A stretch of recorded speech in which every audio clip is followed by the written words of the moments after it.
Today we're gonna have more ramen and try out Chinrai. Let's go in. What a classic ramen shop aesthetic. I'm really digging it. Wow, look at this menu. There's so many whack things going on here, like, what? Mapo tofu ramen? What is this? I might have to come back later and try all this stuff out. But for today, we're going with a classic Shoyu ramen set that also comes with gyoza and a mini serving of chahan, or in other words, fried rice. Oh, you know you're at a good place when you got all of these condiments in unlabeled jars. And here it is, our ramen set and the price on the screen. It looks like your classic bowl of ramen. Let's try it out.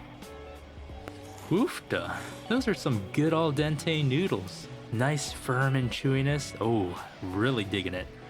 The soup had a nice mellow soy sauce flavor, so it was quite light on the stomach. It was nice. Soul food, that's what I would call it.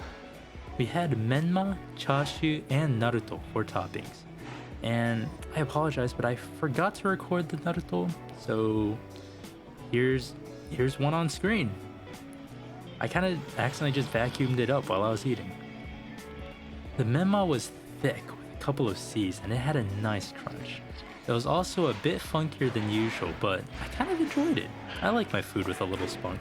The chashu was interesting. Usually you get a wonderfully tender, smoky, tasty chashu, but this one was a bit of a letdown since it lacked all of the qualities I just talked about. But it was okay. It did soak up the soup nicely, so it had that going at least. The gyoza, however, golly was it amazing. Like, this alone made the trip worth it. It was juicy with all of its succulent fillings. Chives, negi, garlic, pork, and probably a lot more that I'm not talking about right now. The dumplings was filled to the brim and cooked perfectly with a nice, crispy maillard bottom crust and that chewy steamed top.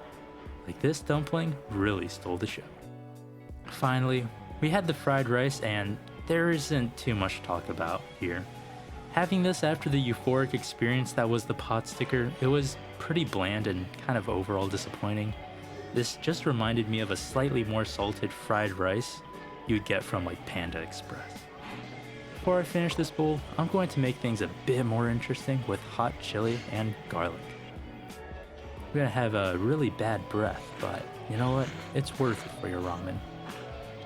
All in all, it was decent. The gyoza really dominated my attention, and the rest was just meh. But those noodles though, those noodles were pretty dang fine. And that's that. I'll see you next time.